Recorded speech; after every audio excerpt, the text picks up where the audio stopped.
अब इतने में योगी आदित्यनाथ जी हरकत में आते हैं और कहते हैं लाठी निकालो, और फिर वहां से लट बजाना उल्टा शुरू किया जाता है। कोई किसी की हैसियत है कि धीरेन्द्र शास्त्री को बुला ले अपने घर कथा के लिए? कोई अंडर टेबल लेगा वो बाबा पैसे? आप पता करवा लीजिए, अंडर टेबल नहीं लेते हैं वो धीरेन्द्र शास्त्री क्या? ऐसा लग रहा है कि उत्तर प्रदेश बिल्कुल जातीय हिंसा में झोंक दिया जाएगा।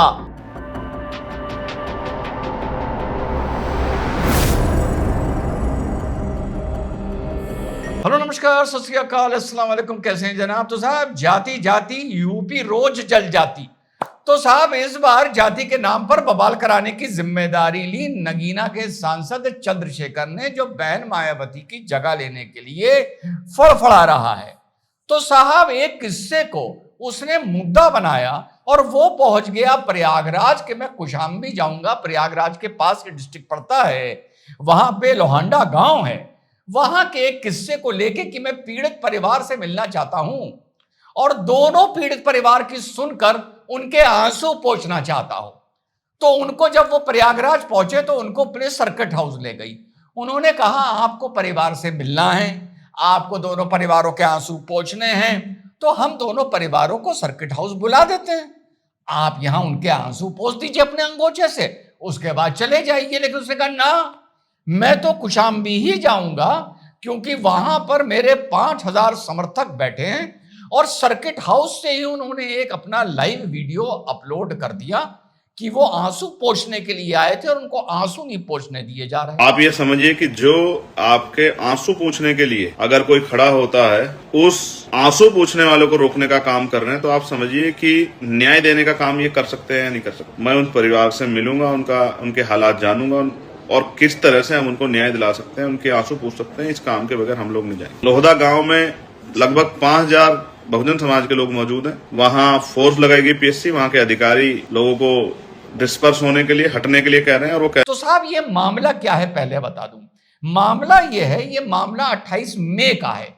28 मई को लोहांडा गांव में एक प्रधान, यहां पे जाति बताना जरूरी है, पाल जाति का प्रधान एक एफआईआर दर्ज कराता है सिद्धार्थ तिवारी के खिलाफ कि उसने मेरी 8 साल की लड़की को पकड़ के उसका शारीरिक शोषण किया है। अब इसके बाद उसको आनन फानन में लड़की का बयान लिया जाता है, उधर उधर बयान लिया जाता है, और लड़के को यानी सिद्धार्थ तिवारी को 29 मई को चालान काट के जेल भेज दिया जाता है। उसके बाद सिद्धार्थ तिवारी के पिताजी राम बाबू तिवारी इधर से उधर भागते हैं ये कहने के लिए कि हमारी पूरी रंजिश प्रधानी के चुनाव से चल रही है और हमारे बच्चे ने ऐसा कुछ नहीं किया है। उनकी कोई नहीं सुनता है। राम बाबू तिवारी जी थाने पहुंचते हैं और वहां पर थाना प्रभारी से गुहार लगानी शुरू करते हैं कि मेरी सुनो, और इतने ही में उनकी तबीयत खराब हो जाती है। उनको आनन फानन में अस्पताल ले जाया जाता है। वहां पे एक जो प्रक्रिया होती है कि भैया शर्ट खोलो, ये खोलो, तो उनके सीने में, छाती पे, पेट पे उन्होंने उन लोगों के नाम लिख रखे थे जिन्होंने उनके बेटे सिद्धार्थ तिवारी को फंसाया है। जहर इतनी देर में असर कर देता है और राम बाबू तिवारी की मृत्यु हो जाती है। अब जब मृत्यु हो जाती है तो ये मामला बहुत तूल पकड़ लेता है। उसके बाद हमारे deputy CM Brajesh Pathak ji picture में आते हैं और वो डायरेक्शन देते हैं कि इसके लिए एक एसआईटी बनाई जाए, और इसके लिए फिर एक एसआईटी का गठन होता है और 4-5 दिन बाद वो एसआईटी ये पाती है, मैं कोई बयान नहीं दे रहा हूं कि ये मुकदमा आपसी रंजिश के चलते झूठा लिखाया गया था, आधा अधूरा मेडिकल हुआ था, वगैरह वगैरह। आनन फानन में सिद्धार्थ तिवारी को जेल भेजा गया और तो इसकी एसआईटी की रिपोर्ट के आधार पर सिद्धार्थ तिवारी जेल से बाहर आ जाते हैं और अबेटमेंट ऑफ सुसाइड के मुकदमे में जो प्रधान का पाल परिवार था उसके 4-5 लोग फंस जाते हैं, उनके खिलाफ एफआईआर हो जाती है। ये सारी बात मैं आपको 28 मई से 10 जून तक की बता रहा हूं। इसी बीच अखिलेश यादव जी भी बीच में कूद पड़ते हैं और वो कहते हैं कि ये जाति में आपस में भिड़ाने के लिए 2 डिप्टी सीएम, एक मौर्य साहब और एक पाठक साहब, आपस में खेल रहे हैं। कोई डिप्टी सीएम अपनी ओबीसी जाति के लिए बैटिंग कर रहा है और कोई पाठक अपने ब्राह्मण जाति के लिए बैटिंग कर रहा है।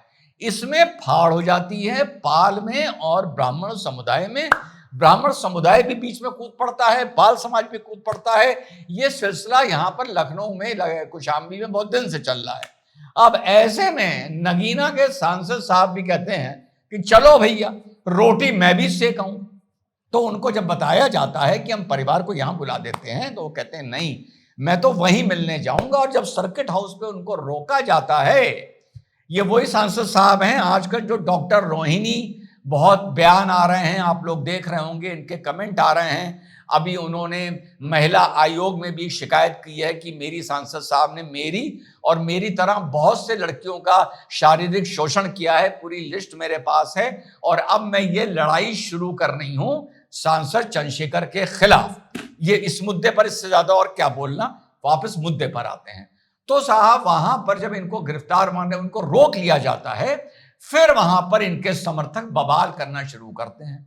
बवाल ऐसा बढ़ता है कि पुराना बवाल, पुलिस पे पथराव हो रहा है, पुलिस पर पेट्रोल बम फेंके जा रहे हैं, पुलिस की गाड़ियां जलाई जा रही हैं, गाड़ियां पलटी जा रही हैं, पुलिस वाले भाग रहे हैं, पीटे जा रहे हैं, यही सिलसिला है। अब इतने में योगी आदित्यनाथ जी हरकत में आते हैं और कहते हैं लाठी निकालो, और फिर वहां से लड़ बजाना उल्टा शुरू किया जाता है। और लड़ बजा बजा के करीबन 100 लोगों को मुर्गा बना के कान पकड़वा कर उनको जेल हवालात भेज दिया जाता है। और यहां पर योगी आदित्यनाथ जी ये भी कहते हैं कि साहब जिन्होंने तोड़फोड़ की है उनसे वसूली की जाएगी। तो एक पत्रकार बंधु यही बात चंद्रशेखर जी फिर वहां से प्रयागराज से बलवा जब हो गया, गाड़ियां जल गई, माइलेज मिल गया, उनके इंटरव्यू रिकॉर्ड हो गए, मतलब जब कुल मिला के काम हो गया, वो यहां से वापस कहीं मुजफ्फरनगर निकल लेते हैं। और जब उनसे ये पूछा जाता है कि ये बताइए, योगी आदित्यनाथ तो ये कह रहे हैं कि खर्चा सारा तोड़फोड़ का आपसे लिया जाएगा, तो देखिए कैसे भड़क जाते हैं। मेरा नाम लिया मुख्यमंत्री, ये सोच समझ के बोलो पत्रकार साथी, मुझे तो बताओ वरना तुम्हारे खिलाफ एफआईआर कर दूंगा। जी हाँ साथियों, तो इन्होंने कहा भैया मेरी जिम्मेदारी नहीं है, मेरे जो 5000 समर्थक वहां मेरे लिए लाठी चला रहे थे, डंडे अब खा रहे हैं, जो जेल जा रहे हैं, जिन पे एनएसए लग रहा है, जिनकी मोटरसाइकिलें जब्त हुई हैं, जिन पे मुकदमे चलेंगे, उनसे पैसा वसूलो, मेरा नाम नहीं लिया गया है। इस आदमी को देख के आपको कोई चारमीनारा का याद आता है? दोनों के लक्षण कितने सेम हैं। वो भी पार्टी का एक सांसद रुतबा ऐसा बना के चलता है जैसे उसकी पार्टी में कम से कम 200 सांसद हो और देश का गृह मंत्री हो। इसकी पार्टी में भी अकेला सांसद रुतबा ऐसा बनाता है जैसे इसके 200 सांसद हो और ये देश का गृह मंत्री हो। ये भी भड़काता है, वो भी भड़काता है, वो भी पिटवाता है, ये भी पिटवाता है। उसके भी जब जेल जाते हैं वो फिक्र नहीं करता, इसके भी जब जेल जाते हैं वो फिक्र नहीं करता।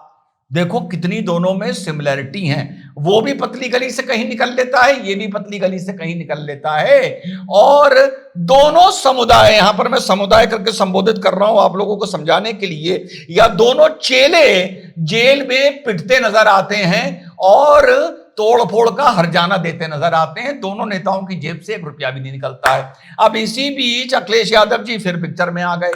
पिक्चर में वो कैसे आ गए? वही यादव ब्राह्मण कथावाचक का मामले को लेकर उन्होंने लपेट लिया किसको? धीरेन्द्र शास्त्री जी को। धीरेन्द्र शास्त्री जी के बारे में उन्होंने क्या बोला? उन पे इतना संसाधन पैसा नहीं था कि लाखों रुपए वाले कथावाचक बुला लें, क्योंकि कई कथावाचक हैं जो 50 लाख रुपए लेते हैं। कोई किसी की हैसियत है कि धीरेन्द्र शास्त्री को बुला ले अपने घर कथा के लिए? कोई अंडर टेबल लेगा वो बाबा पैसे? आप पता करवा लीजिए, अंडर टेबल नहीं लेते हैं वो धीरेन्द्र शास्त्री क्या? हाँ, अब इन्होंने बोल दिया धीरेन्द्र शास्त्री को, क्योंकि वो जरा हिंदू एकता की बात करता है धीरेन्द्र शास्त्री, ये आपके बागेश्वर धाम, तो उन्होंने बोल दिया वो तो भाई अंडर टेबल लेकर वो कथावाचक करता है, 50 लाख रुपए लेता है, सीधे सीधे उन पर आरोप लगा दिया।